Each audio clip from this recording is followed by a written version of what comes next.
1050 का डब्बा अगर बन के कॉस्ट आ रहा है तो आपको बाजार में 100 रुपए का कैसे मिल रहा है? तो वो लीची का जूस नहीं है, वो अमरूद का जूस नहीं है, वो आम का जूस नहीं है, वो जहर है। मैंने बोला धरती को माँ बोलते हैं, मिट्टी में सारे तत्व हैं, आपको जेट लैग होगा ही नहीं। आप जाते ही ना पहले वहां 40 मिनट 50 मिनट धरती पे नंगे पांव पार्टी का लेना।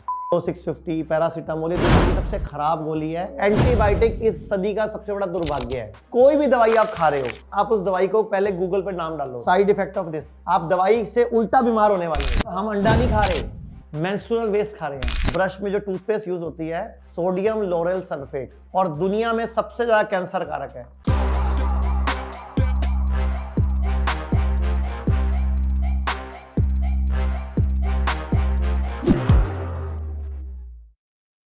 LOL पॉडकास्ट में आप सभी का बहुत बहुत स्वागत है।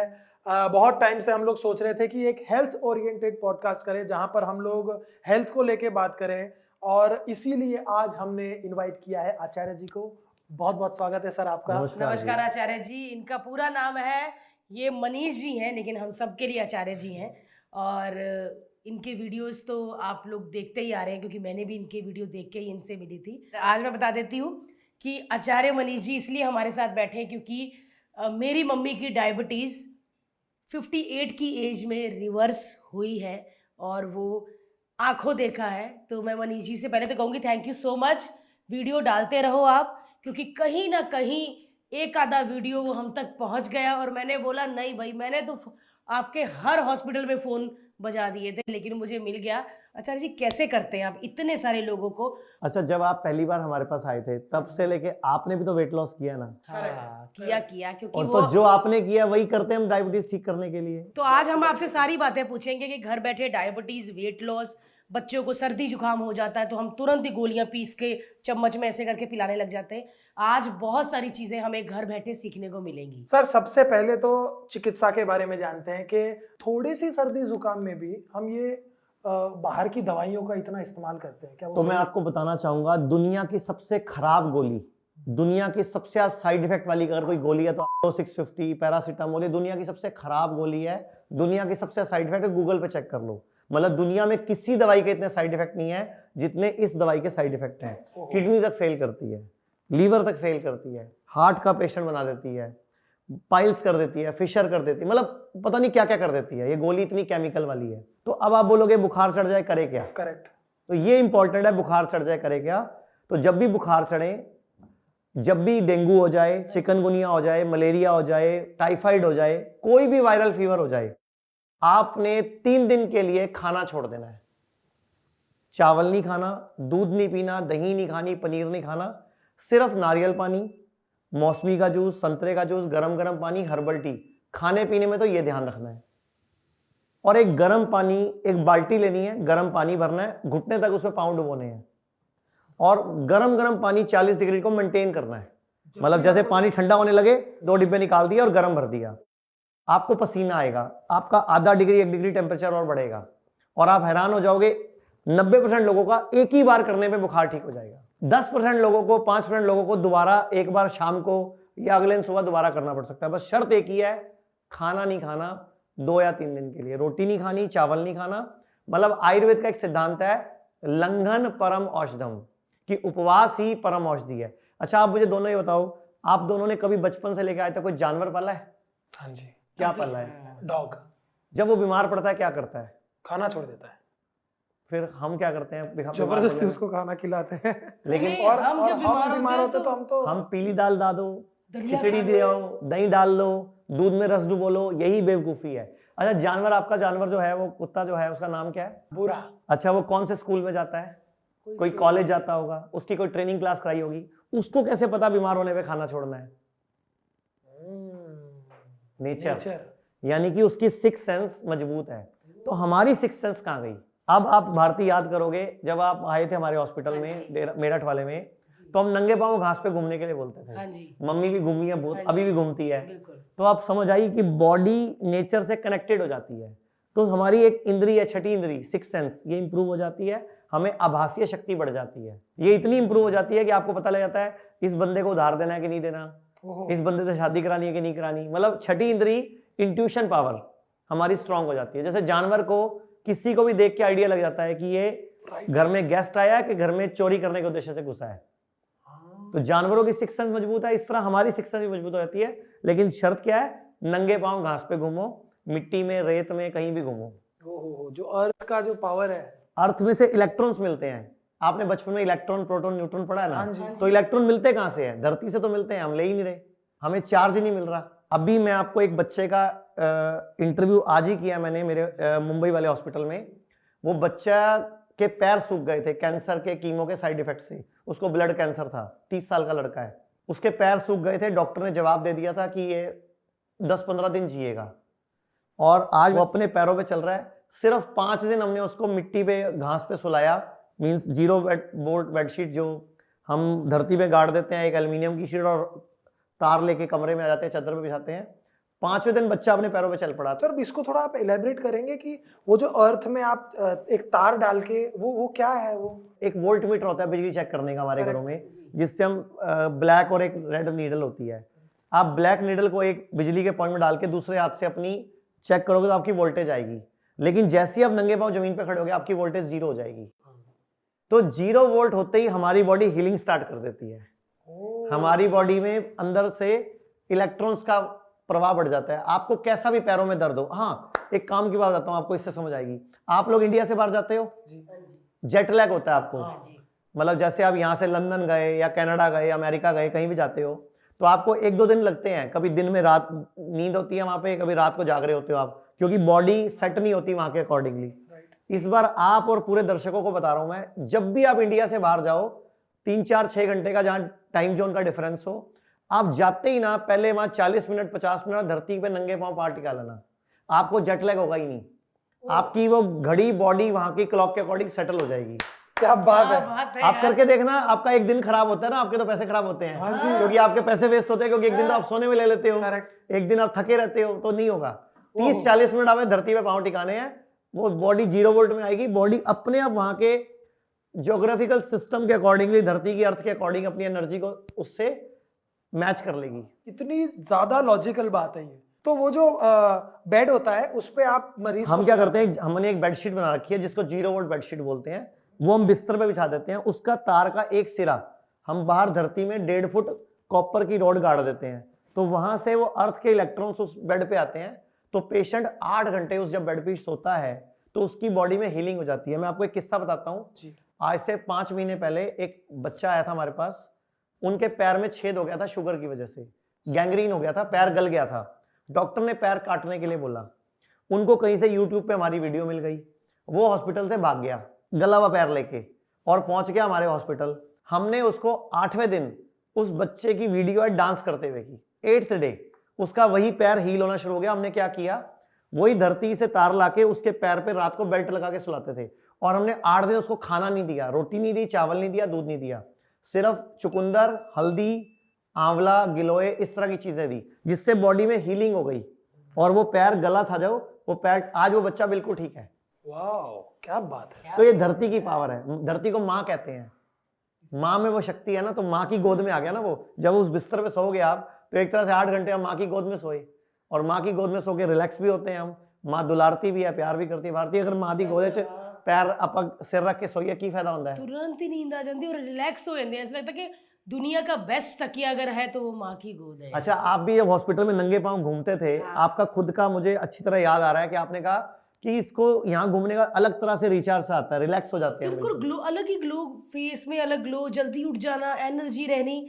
बट हम लोग सब बिल्डिंगों वाले हैं, आधे लोगों को ये धरती से जुड़ने का मौका ही बहुत कम मिलता है, और यहाँ पे नीचे उतर के अगर चप्पल उतारो तो ऐसे कहेंगे इसकी कोई मन्नत होगी, ऐसे हो जाता है। अच्छा, मैं आचार्य जी आपसे एक और बात पूछना चाहती हूँ। अब वो काफ़ी माओ का शायद सवाल होगा, और मैं पूछूंगी तो वो कहेंगी हाँ, ये छोटे बच्चों को, जैसे हम तो चलो गोली खा लेते हैं, कोई पेट दर्द हो, कुछ भी हो, छोटे बच्चों को तो क्या दे सकते हैं? सर्दी, जुकाम, बुखार, पेट खराब हो। अच्छा, आपको कुछ आइडिया है कि हमारे सनातन धर्म में आयुर्वेद जो है, आयुर्वेद के भगवान कौन है?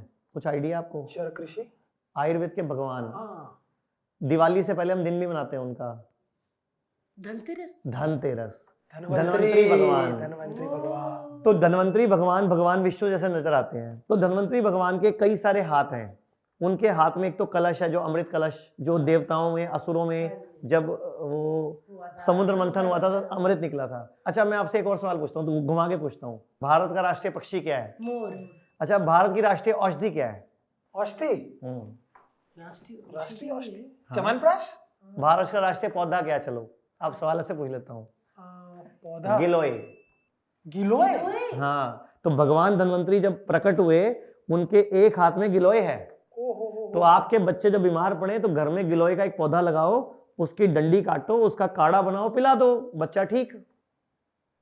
भारत की राष्ट्रीय औषधि गिलोय है। अच्छा, भारत का राष्ट्रीय पेड़ क्या है? बरगद। तो फिर ये हमें कौन समझाएगा? ये सफेदा जो पेड़ बना हुआ, ये भारत का पेड़ नहीं था। ये सब अंग्रेजों ने बहुत कुछ भारत में ना बेड़ा गर्क करने के लिए डाल दिया। हमें तो सिर्फ यही पता था कि फलों का राजा आम है, कि जिससे हमको मतलब था, हमने खाना है फलों का राजा आम। अच्छा, भारतीय गाय हमारी माता है। अकल बड़ी के भैंस, गई भैंस, पानी में काला अक्षर भैंस बराबर, जिसकी लाठी उसकी भैंस, भैंस के आगे बीन बजाना। ये सारी कहावतें भैंस पे ही क्यों है? गाय पे एक ही है, माँ है।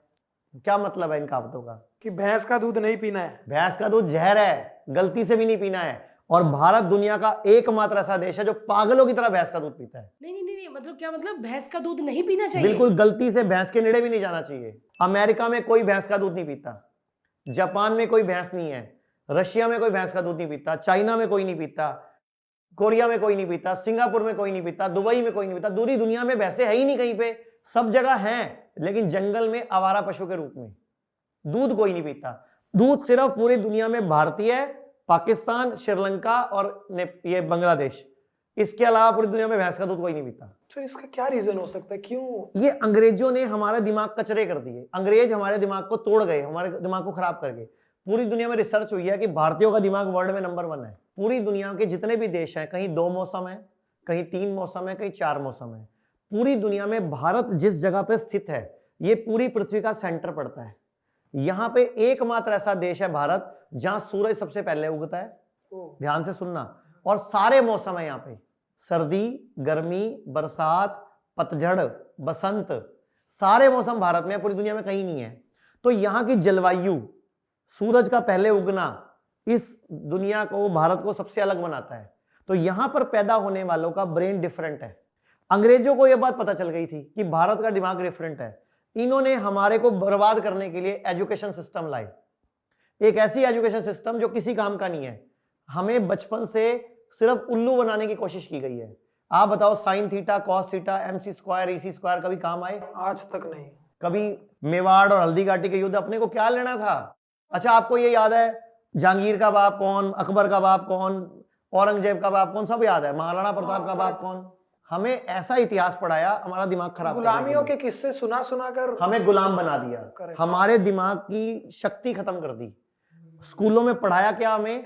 Any Besant road. अच्छा, एक बात बताओ, दिल्ली में Tughlaq road, Aurangzeb road, Shah Jahan road, कहीं चरक रोड सुना है आपने दिल्ली में? कहीं सुशरत रोड है क्या?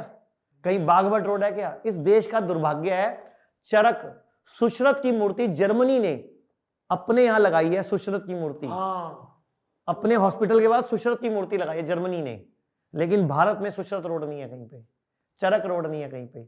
अच्छा, एक बात बताओ, जिनको नहीं पता सुश्रुत ऋषि और चरक ऋषि के बारे में थोड़ा प्लीज सर। चरक ऋषि लगभग 2500 साल पहले हुए हैं, जो आयुर्वेद के जनक कहे जाते हैं, जिन्होंने आयुर्वेद की चरक संहिता लिखी है, जिसमें इतने श्लोक है, जिसमें ए से लेकर जेड तक हर बीमारी क्या होती है, क्यों होती है, ठीक कैसे होती है, सब लिखा हुआ है। सुश्रुत ने सर्जरी दी है, शल्य चिकित्सा दी है। ये जितनी भी सर्जरियां आज परफॉर्म हो रही हैं एलोपैथी में, इसमें जितने भी यंत्र हैं, ये सारे यंत्र सुश्रुत संहिता में लिखे हुए हैं, और आज भी वही यंत्र हूबहू चल रहे हैं, कोई यंत्र चेंज नहीं हुआ। और वही मेटल जो 2500 साल पहले सुश्रुत ऋषि ने मेटल बताया था कि इस मेटल का यंत्र होना चाहिए, ना वो कॉपर का है, ना वो एल्यूमिनियम का है, वो मिक्स धातु का है। आज भी उसी धातु के यंत्र चलते हैं ताकि जंग ना लगे उसके ऊपर। इतनी ज्यादा वास्ट साइंस थी उस टाइम पे, और हम अपने पूर्वजों को, एंसेस्टर्स को इज्जत देना भूल गए। तो मैं ये बोलना चाहूंगा, आयुर्वेदिक श्लोक है, सर्वेषाणाम रोगाणाम निदानम कुपितामला, कि दुनिया में जितने भी रोग हैं, सर्व रोग, इनका एक ही निदान है, कुपित मल को निकाल दो। मतलब गंदगी निकाल दो, आप स्वस्थ हो जाओगे। क्यों इतना मुश्किल है हमारे ही देश में, हमारी संस्कृति, हमारे लोगों को समझाना इतना डिफिकल्ट क्यों हो जाता है? क्योंकि हम लोगों को जो चीज पश्चिम से आती है, जो चीज विदेशों से आती है, वो सही लगती है, और अपनी देश की चीज देसी लगती है। जैसे भारत की देसी गायें पूरे विश्व में रिसर्च हो चुकी है कि उसका दूध बेस्ट है, उसका दूध नहीं अमृत कहा गया। लेकिन भारत में देसी गायें खत्म करके जर्सी गायें, एचएफ गायें, अमेरिकन गायें, ऑस्ट्रेलियन गायें आ गई। भारतीयों के साथ एक प्रॉब्लम है कि अपना ज्ञान अंग्रेजों ने इनको इतना तोड़ मरोड़ दिया अंदर से, एक कॉन्वेंट स्कूल में पढ़ पढ़ के हम लोग ऐसे मिट्टी हो गए। जो विदेशी चिकित्सा पद्धति है वही ठीक है, जबकि भारतीय चिकित्सा पद्धति पूरे विश्व में सर्वश्रेष्ठ है। भारत की चिकित्सा पद्धति, भारत की हल्दी, भारत के गोमूत्र पे अमेरिका पेटेंट ले चुका है। अच्छा, जर्मनी हमारी शतावरी का और कई जड़ी बूटियों का पेटेंट ले चुका है, और भारत वाले हाथ पे हाथ मलते रह जाएंगे। थोड़े दिनों बाद वो पेटेंट राइट के नाम पे पैसे मांगेंगे। अगेन ये सॉफ्टवेयर वाला गेम हो जाएगा। भारत को लूटने के लिए अंग्रेजों ने 3 सिस्टम बनाए थे, एक एजुकेशन, एक जुडिशरी और एक हेल्थ केयर। ये उन्होंने लूटने के लिए बनाए थे। अंग्रेजों ने एक कमेटी बनाई थी 1930 में कि कैसे आयुर्वेद को खत्म करो और एलोपैथी का बाजार मार्केट में डेवलप कर दो। और उसका जो अध्यक्ष बनाया था वो एक भारतीय को बनाया था, लेकिन वो मेजर था अंग्रेजों की आर्मी में। 1909 के लंदन गजट से पता चलता है। हमारे गांव में या हमारे गुजरात में कहते हैं दवा चालू થઈ गई, यानी कि गोली चालू हो गई। अब अगर गोली चालू हो गई है तो आपको लाइफ टाइम लेनी है, और वो ओके है, वो अंडरस्टैंड कर चुके हैं उस ब्रेन की वैसी वॉशिंग हो गई ना, आपका ब्रेन ऐसा तैयार कर दिया गया है। तो वो बीपी की गोलियां जिंदगी भर खाओ, जिंदगी शुगर की गोली जिंदगी भर खाओ, थायराइड की गोली जिंदगी भर खाओ। तो ये इलाज थोड़ी हुआ, तो लूट हुई ना। आज भारत में 600 करोड़ शुगर की गोली हर महीने बिकती है। 600 करोड़ 600 करोड़ 10 करोड़ लोग रोज शुगर की गोली खाते हैं, तो रोज की 20 करोड़ गोलियां बिकी, सुबह शाम एक गोली, तो गुणा 30 कर लो, 600 करोड़ गोली महीने की बिक रही है शुगर की। 300 करोड़ बीपी की गोली बिकती है भारत में, और ये 600 की 600 करोड़ गोलियां विदेशी हैं। तो भारत का पैसा भी बाहर जा रहा है, देश लुट रहा है आज भी। एक सफलता मिली है हमें, 3 साल हमने मेहनत करी ये इसी गवर्नमेंट में, कि जो अभी हम हेल्थ इंश्योरेंस कराते हैं, ये पहले सिर्फ विदेशी चिकित्सा पद्धति में चलता था, अभी 1.5 साल से ये दोनों जगह चलता है। मतलब अगर आप हमारे पास हेल्थ इंश्योरेंस लेके आओगे तो हमारे सारे हॉस्पिटल में आपका इलाज फ्री हो सकता है। तो ये बहुत बड़ी भारत सरकार को धन्यवाद भी है, थैंक यू भी है कि एक स्टेप हम आगे बढ़ गए हैं। आप लोग एक प्लेटों में ना लोगों को खड़े करके उसमें हरा हरा कुछ डालते हैं, मुझे तो पता है, लेकिन मैं आपके मुंह से सुनना चाहती हूँ ताकि आपके मुंह से काफी लोग सुन सके कि वो क्या चीज है और वो क्यों करते हैं। सर, आपकी मम्मी को भी करवाया हमने। तो वो हरा हरा होता है करेले और नीम की चटनी। मतलब करेले और नीम को पीस लेते हैं, थोड़े से करेले थोड़े से नीम को हमने पीस लिया और उसको पैरों में एक परात में भर दिया या मिट्टी के गड्ढा खोद के जमीन में उसमें रख दिया, और उसमें पैरों से ऐसे ऐसे चलना है। 10 से 15 मिनट में लगभग 90% लोगों के जीभ पे करेले और नीम का टेस्ट आ जाता है। पैर से, पैरों से, खाना नहीं है, खाना नहीं है।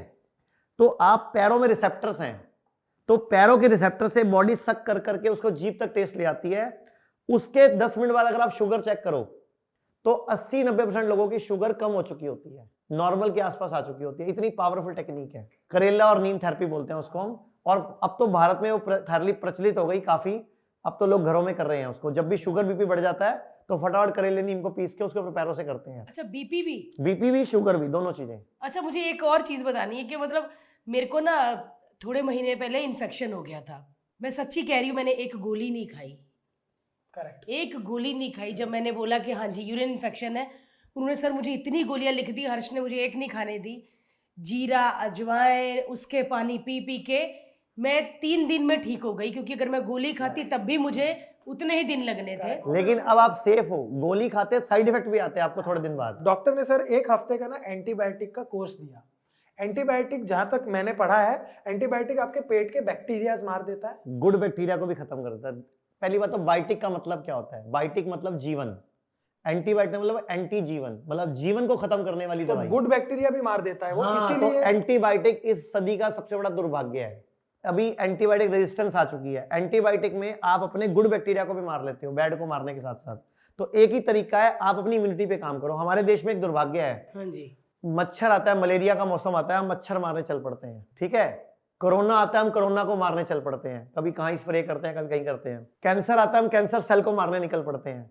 हम एक बार भी अपनी बॉडी को स्ट्रांग बनाने की बात क्यों नहीं करते? सही कहा। पूरी दुनिया में जितने भी लोग बीमार पड़े कोरोना से, अगर मैं सारा वायरस इकट्ठा कर दूं बीमार करने वाला, तो कितनी जगह में आ जाएगा वो? लाखों लोग मरे सर, वो तो मतलब अभी यहाँ चम्मच है क्या? 1 चम्मच, एक चम्मच है ये जो वो कप वायरस। में चीनी से चम्मच घोलते हैं ना, उस एक चम्मच में सारा वायरस आ जाएगा जितने लोग बीमार पड़े पूरी दुनिया में कोरोना से। इतना छोटा होता है वो। आप इसको मारोगे, ये मरने वाला है क्या? क्यों बेवकूफ बनाते हो दुनिया को? फर्जीवाड़ा है सब। मतलब इतना बारीक होता है वायरस। आपकी बॉडी में कितने वायरस नहीं हैं? बता सकते। हमारी बॉडी में कोशिकाएं कितनी हैं? आपकी बॉडी में 1 करोड़ करोड़ कोशिकाएं हैं लगभग, कि 1 करोड़ करोड़ 1 करोड़ करोड़ 1 करोड़ करोड़ कोशिकाएं हैं। बैक्टीरिया कितने हैं? 10 करोड़ करोड़ बैक्टीरिया आपके अंदर इस टाइम हैं। जी रहे हैं। हाँ, अच्छे वाले के बेड वाले? अच्छे वाले। अच्छे वाले। तो वो चला रहे हमें। हाँ, और 100 करोड़ करोड़ वायरस है आपके अंदर, हमेशा रहते हैं वो, उनका घर है ये। 90% हमारी बॉडी, आपकी, इनकी, मेरी बॉडी वायरस बैक्टीरिया से बनी हुई है। अगर मैं आपके मुंह की जांच कर लूं तो पूरी सृष्टि में जितनी आबादी है उससे ज्यादा बैक्टीरिया तो मुंह में निकल आएंगे अकेले मुंह में। ओहो हो। तो सोचो हम कहां जा रहे हैं। अभी मुझसे कल किसी ने सवाल पूछा कि भारत में कैंसर बहुत बढ़ रहा है, तो मैंने बोला सुबह उठते ही सबसे पहले कैंसर मुंह में डालते हो आप, इसलिए कैंसर बढ़ रहा है। मतलब क्या नाम है? सुबह उठते ही हम सबसे पहले क्या करते हैं? ब्रश। ब्रश में जो टूथपेस्ट यूज होती है उसके ऊपर कभी पढ़ा है उसमें लिखा क्या हुआ है? SLS, sodium lauryl sulphate. हर टूथपेस्ट में पाया जाता है और दुनिया में सबसे ज्यादा कैंसर कारक है sodium lauryl sulphate, sodium monosulphate. ये दोनों हर टूथपेस्ट में पाए जाते हैं। आप अपने बच्चे को रोज टूथपेस्ट करा रहे हो, आप खुद उसकी बॉडी में कैंसर डाल रहे हो। ये जो ब्रेस्ट कैंसर एकदम पता चलता है आपको, ब्लड कैंसर पता चलता है। क्यों पता चलता है? क्योंकि आपको पता ही नहीं आप क्या खा रहे हो। टूथपेस्ट में सबसे ज्यादा कैंसर करने वाला SLS है, सोडियम लोरेल सल्फेट। अरे बात है, कितना करिए ब्रश फिर? दंत मंजन, दातुन करो, हल्दी और नमक से करो, हल्दी वापस और आ नमक जाओ। से- हल्दी और नमक से दांत। हाँ सर, आप दांत देखना चमकेंगे, कभी बीमार नहीं पड़ोगे, कभी डेंटिस्ट के पास जाना पड़ेगा। अच्छा, किसी जानवर को आज तक टूथपेस्ट करते देखा है? दांत भी खराब नहीं होते। हम ही कर रहे हैं और हम खराब भी हो रहे हैं। अंग्रेजों के बताई हर बातों में चोरी है, झूठ है, मक्कारी है। हाँ, क्योंकि मैं तो सुबह पानी भी नहीं पीती, सीधा ब्रश करने अरे भाग- मैडम, पहले पानी पीना है, पहले लार लेनी है मुंह के अंदर। पर वो तो सारा रात का सर अंदर। अरे वो रात की दवाई बन गई मुंह के अंदर। अच्छा, जब जानवर आपस में लड़ते हैं, घायल हो जाते हैं, तो कैसे ठीक करते हैं अपने आप चाट को? के। तो चाटने में क्या निकलता है मुंह से? हाँ। लार क्या है? Saliva, amylase, lipase, ptyalin, trypsin, pepsin, सब जड़ी बूटियां, एंजाइम है मुंह में। ये दवाई है मैडम। आप एक काम करो, आप कहीं पे कट मार लो और उस पे अपना सलाइवा निकाल के लगा दो, ठीक हो जाएगा। ये इसके कट लगता होगा शेव करते टाइम, मेरा तो इसको बोलो ऐसे करके लगा ले। नहीं, अभी तू लेगा मेरे से ही। कट लगेगा, मैं कहूँ ले ले ले ले ले ले।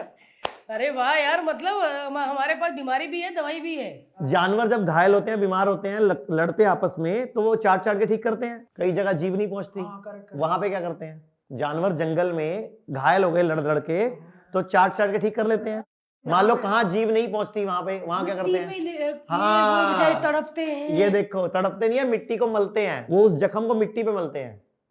पुराने टाइम पे जब युद्ध में तलवार से कट लगता था, वो फटाफट मिट्टी मल लेते थे। अभी भी जो करबला में वो जो करते हैं, ये जो जलूस निकलता है मुस्लिम भाइयों का, ये अपने आप को घायल करते हैं तो क्या मलते हैं? मिट्टी मलते हैं ना। मिट्टी में वो सारे तत्व हैं। माँ है ना मिट्टी, मैंने बोला धरती को माँ बोलते हैं, मिट्टी में सारे तत्व हैं। क्या बात है। आप बचपन में किससे हाथ धोते थे छोटे होते? हाँ, राख से, टॉयलेट जाओ तो मिट्टी नहीं से। कुछ है तो मिट्टी ले लो। राख से और हाँ, मिट्टी मिट्टी से। से बर्तन धोते हुए देखा है मैंने मिट्टी गाँव से, में। राख से अगर आप हाथ धोते थे, आपकी स्किन साफ रहती थी। अच्छा, आपको पता है मैं शेव किससे बनाता हूं? मैं कभी कोई शेविंग क्रीम यूज नहीं करता, दूध से बनाता हूं। आधा चम्मच दूध से शेव बन जाती है, आधा चम्मच दूध से। और सबसे जल्दी शेव बनती है दूध से। प्लीज क्रीम से उल्टा 5 मिनट लगते हैं, दूध से 2 मिनट लगते हैं। बस दूध को ऐसे ऐसे करना है और रेजर मार देना है, बस। इतना पावरफुल दूध है। दूध लिया, आधा चम्मच दूध, और ऐसे ऐसे मला, बस मलना है, टच करना है बस। क्रीम को तो मलना पड़ता है, आपको घुमाना पड़ता है, कुछ नहीं करना। दूध को टच करा और रेजर मार दिया, ठीक, शेव हो गई। अच्छा, आप ये बताओ सच्ची सच्ची, आपके वजन घटाने में किसका योगदान है? मैं सच्ची बोलूं, मैंने इनके बहुत सारे वीडियो देखे थे और मैं अब मतलब मोस्टली इतना तो 8 तो बजते ही नहीं मेरे और हर्ष के खाने में। मोस्टली 7 सवा 7 हमारा खाना हो जाता है, जो कि आचार्य जी के हिसाब से अभी गलत है। मतलब सूरज डूबने से पहले पहले आप खाना खा लो। बट फिर भी बहुत अच्छा है, आप इतना भी करने लगे, बहुत बड़ी बात है। मैं सारे देश को बोलना चाहूंगा आपके पॉडकास्ट के माध्यम से कि कोई भी दवाई आप खा रहे हो, कुछ नहीं करना, आप उस दवाई को पहले गूगल पे नाम डालो उसका और लिखो साइड इफेक्ट ऑफ दिस। आप हैरान हो जाओगे, आप दवाई से उल्टा बीमार होने वाले हो। शुगर की गोली किडनी खराब करती है, हार्ट की प्रॉब्लम करती है। बीपी की गोली किडनी खराब करती है, हार्ट की प्रॉब्लम करती है। तो ऐसा कुछ नहीं करो जिसके साइड इफेक्ट हो। आज भी आयुर्वेद जिंदा है। अभी भी अपने आसपास किसी आयुर्वेदिक डॉक्टर को फैमिली डॉक्टर बना लो, उससे दोस्ती पाल लो। जब कोई दिक्कत आए सलाह है उससे लो। खाना चबा चबा के खाओ, चुपचाप खाओ, आराम आराम से खाओ। अच्छा भारती, एक बात बताओ, हमारे घरों में अगर गुस्सा होता है, लड़ाई होती है, टेंशन होती है, हम क्या करते हैं? खाने पे गुस्सा निकलता है, ओके। जब मिक्सी में सामान पीसते हो, गर्म हो जाती है, तो क्या करते हो? बंद कर देते हैं, खराब हो क्यों जाती बंद है। करते हो? खराब ना हो जाए। हाँ, तो जिस दिन हमारा मूड खराब होता है, हमें गुस्सा आया होता है, लड़ाई होती है, उस दिन असूल से करना क्या चाहिए? नहीं खाना चाहिए खाना, लेकिन हमारे घरों में क्या है? तभी खाते हैं। जरा सा बकरा खा लो, डाल के। मेरी कसम लगे खा लो। हाँ, तो मेरी कसम, तुसी नाराज हो, खा लो। हाँ यार, खाने से क्या नाराजगी? उस टाइम खाया गया खाना जहर बन जाता है। खाना नहीं खाना चाहिए। अच्छा, हमारे घरों में कोई मरता था तो 3 दिन तक किचन क्यों बंद करते थे? लेकिन आजकल क्या हो रहा है? 2 घंटे नहीं बीते, डेथ हुई होती है, पति मर गया होता है और उसके मुंह में रोटियां ठुसवा रहे होते हैं कि कोई गल नहीं, चला गया उनका, खा तू ना खा। खाना नहीं खाना होता भाई, वो खाना जहर बन जाता है।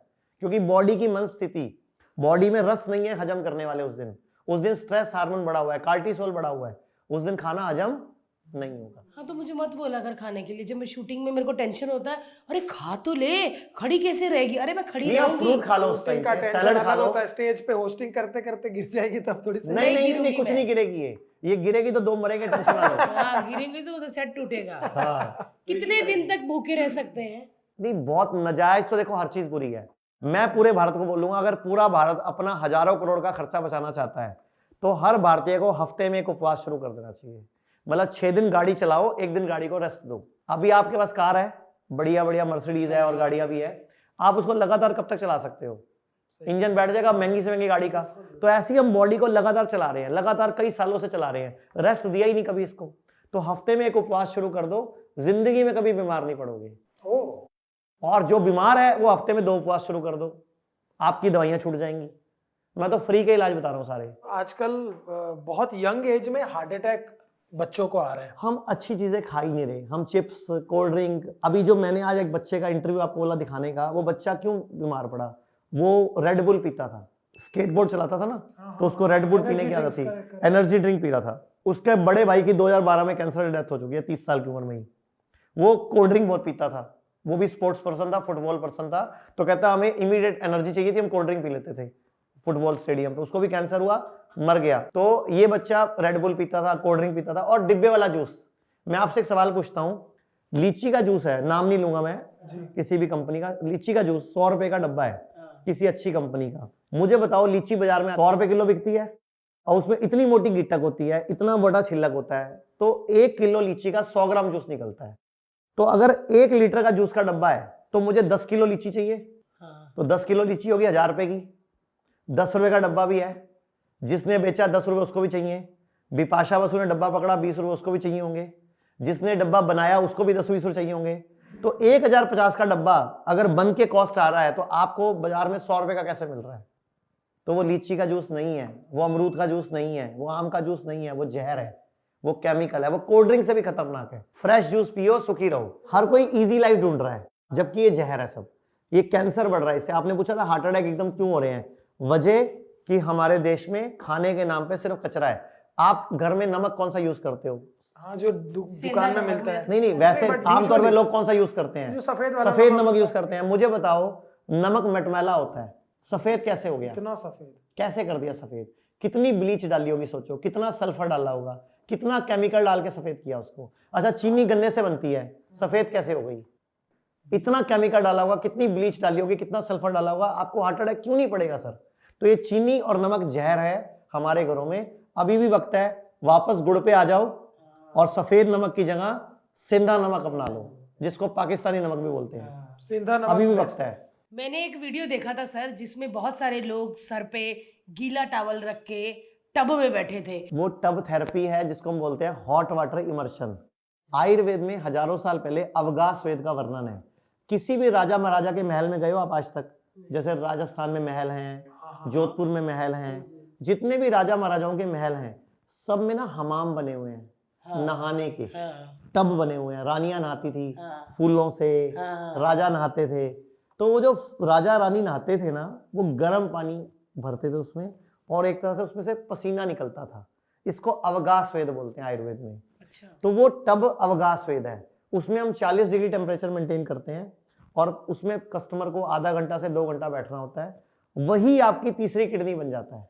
मतलब जो स्किन है ये आपकी तीसरी किडनी है। मैं आपसे एक सवाल पूछता हूँ जी अगर यूरिन ले हम हाथ में, जी यूरिन को लेबोरेटरी में एनालिसिस कराएं और पसीने को एनालिसिस कराएं, 99.8% बोथ आर सेम।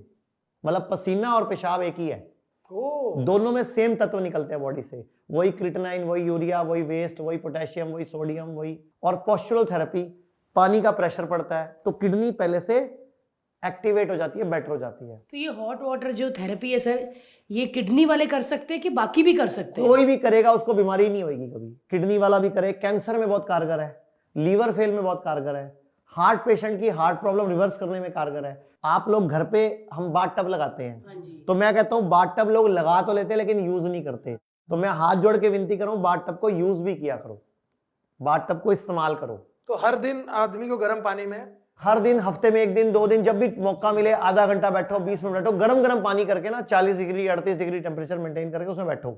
आप हैरान हो जाओगे, आपकी हेल्थ ठीक हो जाएगी, प्रॉब्लम सॉल्व हो जाएगी। सर इंडिया में ये जो हमारा यूथ है, यूथ के पास बहुत सारी प्रॉब्लम है सर, कि वो लेट नाइट ही खाना खाएगा, वो जंक फूड ही खाएगा, वो कॉफी और जूस ही पिएगा। लेकिन ऐसी कौन सी चीज है जो बहुत ज्यादा ध्यान रखनी है और बिग नो है? देखो, जंक फूड जहर है, दूध वाली चाय जहर है, सूरज डूबने के बाद खाना जहर है। कोई भी जानवर ना सूरज डूबने के बाद खाना नहीं खाता। जंगल में, अच्छा आपके घर में चिड़िया तोते आते होंगे, वो किस टाइम दाना ढूंढते हैं? जबकि उनको उड़ना होता है। हमें तो उड़ना भी नहीं होता, हम दिन भर ढूंढते ही रहते हैं। होटलों में, ढाबों पे रात को 12 बजे 2 बजे खाना ढूंढ रहे होते हैं। तो रात को खाया गया खाना हजम नहीं होता। तो अगर कभी रात को खाना पड़ जाए तो ऊपर से गरम गरम पानी पी लो। और अगर अभी रात को लेट खाना भी है तो पहले सैलेड खा लो, फ्रूट पहले खा लो। शादियों में जाके 500 दे के 2000 का खाना भी है तो पहले फ्रूट की प्लेट खा लो, पहले सैलेड की प्लेट खा लो, फिर खाना खा लो। और शर्त क्या है? इकट्ठा खा लो। लेकिन हम कैसे खाते हैं? 8 बजे सूप, 8:15 बल्ले, 8:30 पापड़ी, 9:45 चाउमीन, फिर 9:15 मंचूरियन, फिर 9:30 रोटी, 9:45 बजे आइसक्रीम, 10 बजे कॉफी, फिर 10:15 बजे एक और आइसक्रीम, फिर 10:30 बजे एक चाय का कप, फिर एक दूध का गिलास, फिर पान, फिर 12 बजे पता लगा तीले वाली कुल्फी रह गई इसी मेरी, फिर वो भी खानी लास्ट है। में दूध भी रहता है फिर हाँ। वो तो ग्लास 8 बजे से मशीन खोल रखी है, 12 बज गए भैया लीवर बैठ ही जाएगा। वो आजकल जिम में बड़े पाउडर वाउडर बिक रहे हैं, कितने लोगों की किडनी। हमारे पास रोज के हर हॉस्पिटल में 2 या 3 पेशेंट आते हैं 15 से 25 साल की उम्र के, जो जिम में गए, पाउडर खाए और किडनियां फेल हो गई। आपके मन में सवाल होगा बेटे को कैल्शियम कहां से मिलेगा? आप जो प्रेग्नेंट थे तो आपको कुछ गोलियां दी गई होंगी खाने की, फॉलिक एसिड की गोली, कैल्शियम की गोली, आयरन की गोली खिलाई थी ना आपको। मुझे बताओ हाथी को कैल्शियम कहां से मिलता है? हाथी मेरे को बोलने के उन्होंने कंपैरिजन भी ऐसी कर दी। तुरंत ही मेरे को बोलने के बाद हाथी को तो हाथी हो, घोड़ा हो, गैंडा हो, सब घास से कैल्शियम ले रहे हैं, आयरन ले रहे हैं, प्रोटीन ले रहे हैं, फॉलिक एसिड ले रहे हैं। तो वाई हमें एक्स्ट्रा क्यों चाहिए? खाओ ना घास, खाओ ना पत्ते, पालक लो, मेथी लो, बथुआ लो, चौलाई लो, हरा पेठा लो, सफेद पेठा लो, सब कुछ लो, नारियल पानी पियो, क्या प्रॉब्लम है? भगवान ने इतनी वैरायटी दी है आपको खाने की।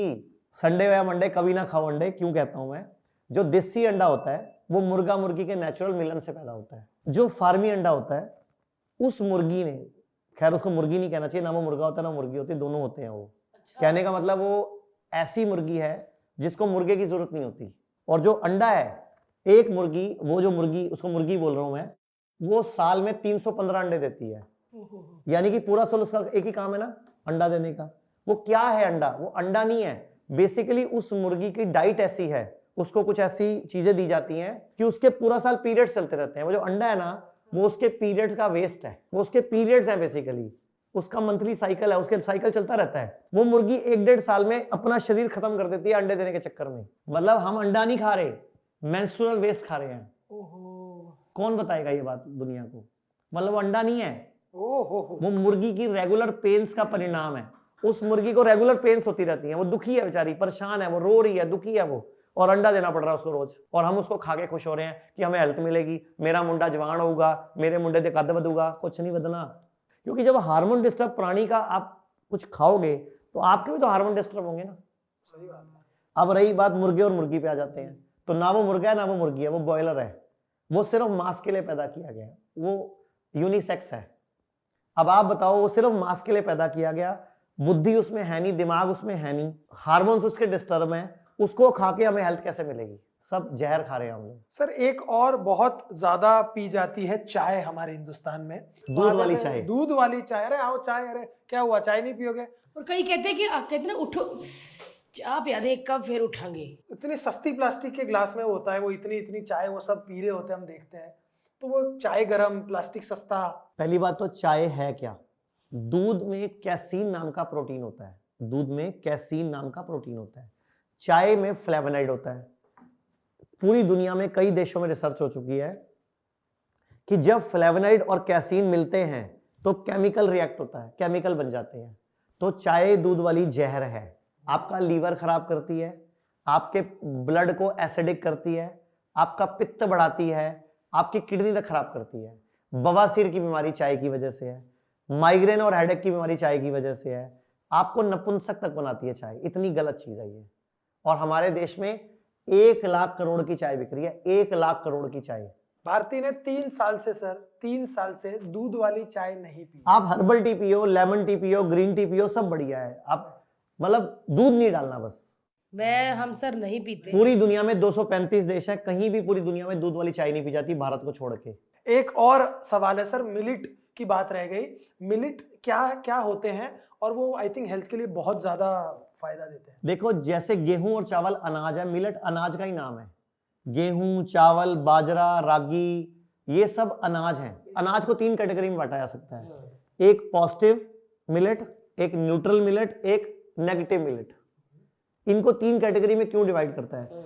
ऐसा अनाज जो मेरी एनर्जी खा जाए वो नेगेटिव मिलेट होता है, मतलब मेरी भी एनर्जी खा जाता है। और उसमें सबसे मुख्य है गेहूं और चावल। गेहूं में 1% फाइबर है, चावल में 0.2% फाइबर है। और चावल और गेहूं खाने में आपकी बॉडी की 70% एनर्जी खत्म हो जाती है। और जब आप गेहूं खाते हो या चावल खाते हो तो आधे घंटे से 1.5 घंटे में वो सारा ग्लूकोज ब्लड में डाल देता है, यानी कि आपकी शुगर बढ़ जाती है। चेक करना, गेहूं खा के शुगर चेक करना, स्पाइक मारेगा। हाँ, वो स्पाइक मारेगा। और 2 स्पाइक आएंगे, एक स्पाइक तो ग्लूकोज का आया ब्लड में, अब बॉडी की पेनक्रियास को भी स्पाइक मारना पड़ेगा इंसुलिन का। तो बॉडी पे डबल अटैक हुआ तो पेनक्रियास पे भी लोड पड़ गया, क्योंकि पेनक्रियास को एकदम एक्टिवेट होकर इंसुलिन देना पड़ा। तो गॉल ब्लैडर पे भी प्रेशर पड़ा, आपके इंसुलिन पे भी प्रेशर पड़ा, सॉरी पेनक्रियास पे प्रेशर पड़ा। लेकिन अगर आपने मिलेट्स खाए, रागी खाई, कंगनी खाई, हरी कंगनी खाई, प्रोसो मिलेट खाया या स्वांग खाए, तो 6 से 8 घंटे में धीरे धीरे ग्लूकोज जाएगा ब्लड में। वो स्मार्ट अनाज है, नेचुरल अनाज है, वो हमारे देश का एक्चुअल भोजन है वो। राइट। ये जो भोजन का तरीका बताऊंगा, इससे आपकी शुगर 90% लोगों की शुगर घर पे ही रिवर्स हो जाएगी। जब भी नाश्ता करना है, जो भी खाना है आपको, रोटी, चावल, परोठा, दलिया, मैं बोल रहा हूं कुछ भी खाओ, लेकिन उससे पहले वजन गुना 10 ग्राम फ्रूट्स की प्लेट खानी है। जैसे हर्ष जी, कितना वजन है आपका? 71। 70 किलो के हो तो 700 ग्राम फ्रूट खाने हैं पहले। और कोई भी फ्रूट खाओ, सीजन के होने चाहिए। पहले फ्रूट्स खाने हैं नाश्ते में, 12 बजे से पहले पहले फ्रूट्स खाने हैं। और ऊपर से जो दिल करे, रोटी, चावल, खिचड़ी, दलिया खा लो, लेकिन गैप नहीं, इमीडिएटली। अभी फ्रूट खत्म, अभी रोटी। अब लोगों को लग रहा होगा इतना फ्रूट खा के खाना खाया नहीं जाएगा, तो 5 से 7 दिन नहीं खाया जाएगा, लेकिन गारंटी देता हूं 7 दिन बाद अब उतना ही खा पाओगे जितना पहले खा रहे थे। यानी कि 5-7 दिन बॉडी एडजस्ट होने में लेती है, फिर उतना ही खा पाओगे जितना पहले खाया जाता था। अब आ जाओ लंच में, तो वजन गुणा 5 का फॉर्मूला आएगा दोपहर को। सुबह वजन गुणा 10 है, दोपहर को और शाम को वजन गुणा 5 है, यानी कि 70 गुणा 5, 350 ग्राम पहले सलाद खानी है। खीरा, टमाटर, प्याज, मूली, गाजर, कुछ भी। वो खाने के बाद ऊपर से जो भी रोटी चावल खाना है खाओ। एक चीज और, कभी भी रोटी चावल इकट्ठे नहीं खाने, एक टाइम पे एक अनाज खाना है। कभी अगर गेहूं खाया तो गेहूं खाओ, चावल खाने तो चावल खाओ, 2 चीजें एक साथ नहीं खानी। हमारे घरों में हम गेस्ट को इकट्ठे खिलाते हैं तो हम एक तरह से गेस्ट को बीमार बनाते हैं, क्योंकि दोनों अनाजों की तासीर अलग है, दोनों अनाजों का डाइजेशन टाइम अलग है, तो बॉडी के ऊपर लोड पड़ता है 2 अनाज को हजम करने में एक साथ। तो एक टाइम पे एक अनाज। ऐसे ही शाम को वजन गुणा 5 सलाद और ऊपर से जो खाना खाओ। सिर्फ 15-20 दिन के लिए शाम वाली प्लेट 2 छोड़ दो, मतलब रात को खाना ना खाओ, सिर्फ सैलेड फ्रूट खाओ, वेजिटेबल सूप पी लो, कोई स्प्राउट्स ले लो, तो 90% लोगों की शुगर रिवर्स हो जाएगी। बीपी की गोली भी हफ्ते 10 दिन में छूटने की कगार पे आ जाएगी। अच्छा, जिसको भी हार्ट की प्रॉब्लम है, जिनको भी ब्लड प्रेशर की प्रॉब्लम है, शाम को 4 बजे 1 गिलास ग्रीन जूस पीना है। कोई भी 5-6 तरह के पत्ते ले लो, पुदीना, धनिया, पालक, मेथी, बथुआ, चौलाई, कोई भी कड़ी पत्ता ले लो, कोई भी पान का पत्ता ले लो, उनका जूस बना लो। बरगद का पत्ता ले लो, पीपल का पत्ता ले लो, अमरूद का पत्ता ले लो, जूस बना लो, वो जूस पियो 1 गिलास। आप हैरान होगे, बीपी की गोली छूट जाएगी। और आचार्य जी ये भी कहते हैं कि अगर आप बीमार होते हो तो दवाइयाँ कहाँ हैं? आपके किचन में, आपकी रसोई में। पेट दुखता है तो अजवाइन खा लो, गर्म पानी ना, ये बोलते हैं ना।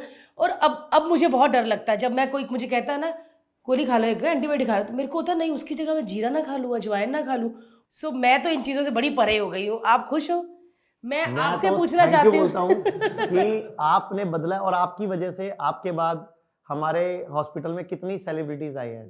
राजीव के मम्मी पापा देखो, Yes, yes, उनको yes. कितना अच्छा फायदा बिल्कुल। मिला।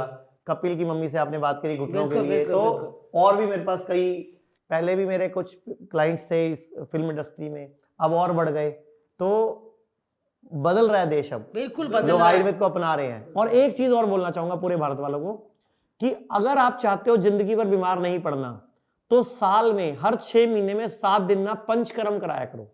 पंचकर्म चिकित्सा होती है आयुर्वेद में। शमन, शोधन, वमन, उल्टी करके गंद निकालते हैं हम, मतलब फेफड़ों की क्लीनिंग हो जाती है, पेट अमाशय की क्लीनिंग हो जाती है, विरेचन, टॉयलेट, स्टूल के रास्ते से गंदगी निकालते हैं, पसीने के माध्यम से गंदगी निकाल देते हैं। मतलब आयुर्वेद कहता है शुद्धो देहा मनुष्य यस्य सजीवति वर्षतम, कि देह शुद्ध कर लो, 100 वर्ष तक स्वस्थ सुखी जियो। तो मतलब 100 वर्ष तक जीना है तो देह को शुद्ध करो, तो उसके लिए आयुर्वेद में पंचकर्म चिकित्सा है।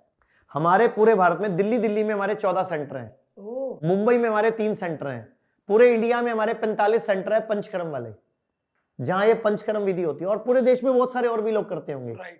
तो पंचकर्म एक ऐसी विद्या है जो अगर आप हर 6 महीने में 4 दिन के लिए, 6 दिन के लिए करा लोगे ना, तो पूरे साल बीमार नहीं पड़ोगे। थैंक यू सो मच आचार्य जी। ये भी बता दें कि ये हमारा कोई पेड प्रमोशन नहीं है, हम जेन्युइनली हिम्स के हर हॉस्पिटल में जा चुके हैं और वहां पे हमने इलाज देखे हुए, हमारे पेरेंट्स का इलाज हुआ है, तभी हमें लगा कि I think her parents deserve करते हैं आयुर्वेदिक इलाज। तो ये था दोस्तों हमारा हेल्थ को लेके पॉडकास्ट, जिसमें घर बैठे आपको जानने मिला कि आपकी दवाई असल में कहाँ है, हमारी रसोई में।